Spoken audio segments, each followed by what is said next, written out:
दिल्ली से जुड़ी सामने आ रही है। दिल्ली में आज से लेकर के एक हफ्ते तक आपको बता दें कर्फ्यू का ऐलान कर दिया गया है। आज से लेकर के एक हफ्ते का कर्फ्यू दिल्ली में इंपोज होगा।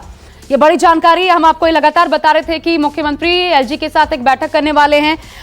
जानकारी ये थी 11 बजे के बाद लगभग 11:30 बजे, हालांकि इससे पहले बैठक की शुरुआत हुई है। और आज से क्योंकि केसेस बेतहाशा बढ़ रहे हैं दिल्ली में, इनको रोकना सबसे बड़ी प्राथमिकता है। इसलिए भी क्योंकि चाहे ये जो गंभीर जब हो जाते हैं मरीज, तो रेमडेसिविर हो गया, दूसरे इंजेक्शन हो गए, दवाइयां हो गई, नहीं मिल पा रहा है, तो अब ऐसे में सबसे बड़ी प्राथमिकता यह है कि इस चेन को तोड़ा जाए। और इसी को मद्देनजर रखते हुए दिल्ली सरकार ने फैसला लिया है। एक हफ्ते का कर्फ्यू, आज से लेकर के एक हफ्ते तक दिल्ली बंद, लॉकडाउन ही समझ लीजिए। कर्फ्यू इसे नाम दिया गया है। 25,462 केसेस कुल मिलाकर के एक दिन के भीतर दिल्ली में सामने आए हैं।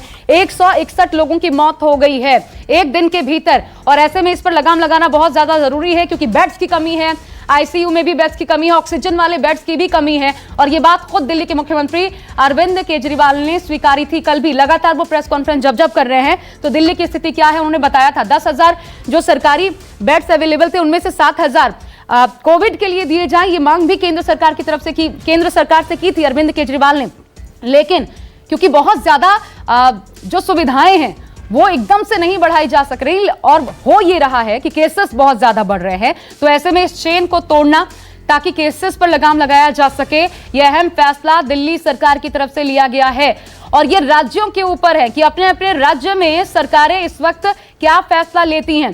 केंद्र के साथ बैठकें भी हुई, उसमें भी राज्यों की तरफ से डिमांड्स रखी गई, लेकिन ये राज्यों के ऊपर निर्भर है कि वो अपने प्रदेशों में कैसे कोरोना को कंट्रोल करते हैं। तो दिल्ली सरकार का यह अहम फैसला सामने आया है। इधर महाराष्ट्र, आपको बता दें, महाराष्ट्र में लगातार 1 मई तक है ही यही कर्फ्यू लगा हुआ है। चेन तोड़ने की कोशिश वहां भी जारी है। और दिल्ली में जहां पर एक दिन के भीतर कल ही 25,462 केसेस सामने आए हैं और 161 लोगों को अपनी जान गंवानी पड़ी, ऐसे में इसकी रोकथाम के लिए एक हफ्ते का कर्फ्यू लगाने का फैसला दिल्ली सरकार की तरफ से लिया गया है। एलजी के साथ बैठक थी दिल्ली के मुख्यमंत्री अरविंद केजरीवाल की, और बहुत अहम फैसला। मैं एक कमेंट ले लेती हूं, मेरे साथ डॉक्टर्स का पैनल भी मौजूद है और इसलिए महत्वपूर्ण हो जाता है। सर, ये कितना बढ़िया फैसला है, जरा बताइए डॉक्टर राजीव रंजन, कितनी जरूरत थी इसकी?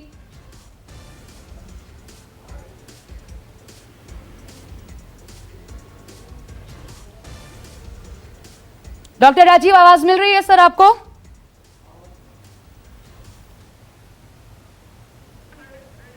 सर तक आवाज नहीं पहुंच पा रही, लेकिन रवि मलिक साहब, सर आप बताइए कितना महत्वपूर्ण फैसला और कितनी जरूरत थी दिल्ली को इसकी?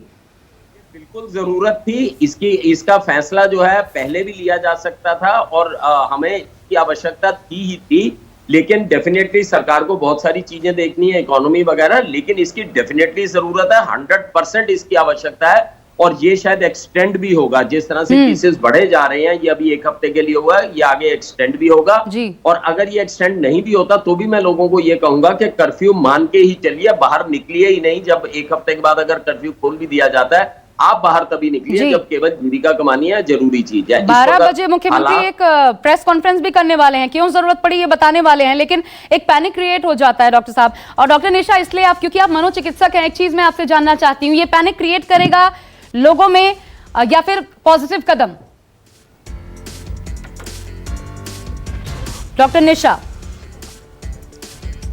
एक्चुअली में प्रिपेयर नहीं है मेंटली इस चीज के लिए कि दोबारा लॉकडाउन की सिचुएशन आए, बट मुझे लगता है हालात के अकॉर्डिंग ये शायद अभी वक्त की जरूरत है कि कुछ एक हफ्ते के लिए जो सरकार ने जो कदम उठाया है, क्योंकि बहुत ज्यादा कोरोना के केसेस बढ़ रहे हैं। और मैं ऐसे में यही बोलूंगी कि हम सबको थोड़ा संयम रखना होगा और साथ ही साथ डिसिप्लिन को बनाए रखना होगा। अगर आप अपने, क्योंकि मैंने एक चीज बहुत नोटिस की है, 1 साल में लोगों में डिसिप्लिन बहुत पूरी तरह से खराब हुआ है।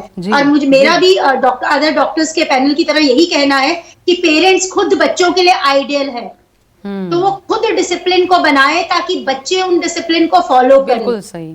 1 साल हो गया है, स्कूल्स वगैरह घर से चल रहे हैं, कॉलेजेस घर से चल रहे हैं, पर डिसिप्लिन की कमी है। मैं इस पर आऊंगी मैम, ये डिसिप्लिन जो बच्चों, क्योंकि हम बच्चों की बात कर रहे हैं और आज बच्चों से जुड़े हर एक सवाल का जवाब लोगों तक पहुंचाने की हमारी कोशिश होगी अभियान आयुष्मान के जरिए। लेकिन मेरे साथ मेरे सहयोगी प्रभाकर मिश्रा इस वक्त जुड़ चुके हैं, सीधा उनका रुख कर लेते हैं। प्रभाकर, किन वजहों को देखते हुए ये फैसला? देखिए, जो स्थिति बनी हुई है, पहली बात तो ये कि जिस ढंग से, जिस तरह से, जिस रफ्तार में दिल्ली में कोरोना के केसेज बढ़ रहे हैं, जिस तरह से लगातार डेथ हो रही है, और उसके बाद से यहाँ पर जो हेल्थ इंफ्रास्ट्रक्चर है वो चरमरा गई है। तो इस समय अब कोई उपाय नहीं दिख रहा है, और इसीलिए जो मीटिंग हुई है उस मीटिंग में ये फैसला लिया गया है। सूत्रों के मुताबिक 12 बजे के आसपास प्रेस कॉन्फ्रेंस होगा, जिसमें इस बात की जानकारी दी जाएगी लॉकडाउन लगाने की।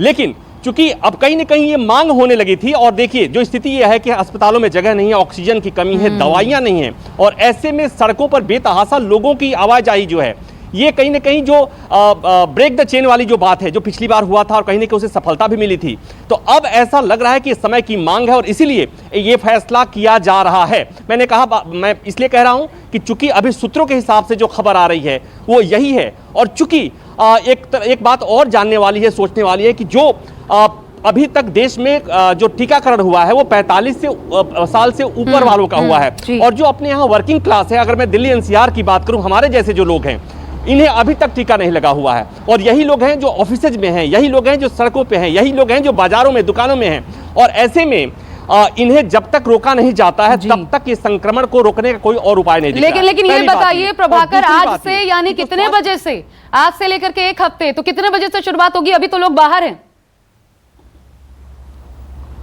देखिए, अब ये एकदम से नहीं होगा। जो होगा कि तत्काल प्रभाव का मतलब ये होगा कि शाम को 7 बजे या 8 बजे इस तरह का कोई फैसला लिया जाएगा, क्योंकि अगर मेरे जैसा या आपके जैसा आदमी कोई घर से बाहर निकला हुआ है तो उसे उसके जगह पर, उसके डेस्टिनेशन पर जाने का समय दिया जाएगा।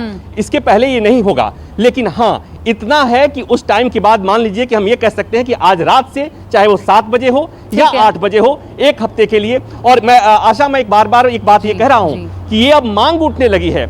क्यों मांग उठने लगी है? इसलिए कि जो वर्किंग क्लास है, जिन्हें वैक्सीनेशन नहीं हुआ है, वो लोग, उनके घर के प्रत्येक आदमी, किसी न किसी के घर के आदमी को संक्रमण हो चुका है।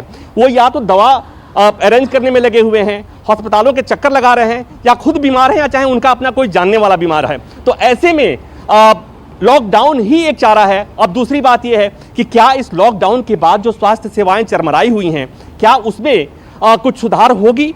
क्या जो जैसे सरकार ने, हालांकि दिल्ली सरकार की तरफ से कहा जा रहा है कि तमाम व्यवस्था किया जा रहा है, आशा, ऑक्सीजन की सप्लाई सुनिश्चित करने की कोशिश की जा रही है। रेमडेसिविर जो दवा है, इसमें रामबाण दवा के तौर पर उसका जिक्र किया जा रहा है, उसकी व्यवस्था की जा रही है। लेकिन बड़ा सवाल यही है कि तमाम कोशिशों के बाद भी जो सड़कों पर अभी भी जो लोग हैं, मजबूरी में ही लोग निकलते हैं बाहर, और जब घर जाते हैं तो संक्रमित होकर जाते हैं। तो ऐसे में हाँ, ये निश्चित तौर पर ये फैसला मुश्किल होगा, क्योंकि लॉकडाउन लगने के बाद से ऐसे तमाम लोग हैं जिनकी रोजी रोटी, जिनकी जीविका पर बहुत दुष्प्रभाव होगा। लेकिन एक बात और है आशा, कि हम बार बार कहते हैं कि जिंदगी रहेगी तो हम आधे पेट से भी जी लेंगे। अभी तमाम लोगों से जब हम बात करते हैं, सड़कों पर, फोन पे बात करते हैं, आशा एक बात और कहें, हम पत्रकार हैं, इसलिए हम पत्रकार हैं, अभिशापित हैं, फोन आता है तो डर लगता है, क्योंकि किसी को ऑक्सीजन नहीं मिल रहा है, किसी को दवा नहीं मिल रही है, किसी को हॉस्पिटल में बेड नहीं मिल रहा है, और पूरी व्यवस्था, कोई इस समय किसी को हेल्प करने की स्थिति में नहीं है। एक बात और आशा, मैं एक बात और इसमें जोड़ दूं कि बहुत लोगों को लगता है कि कोरोना हो गया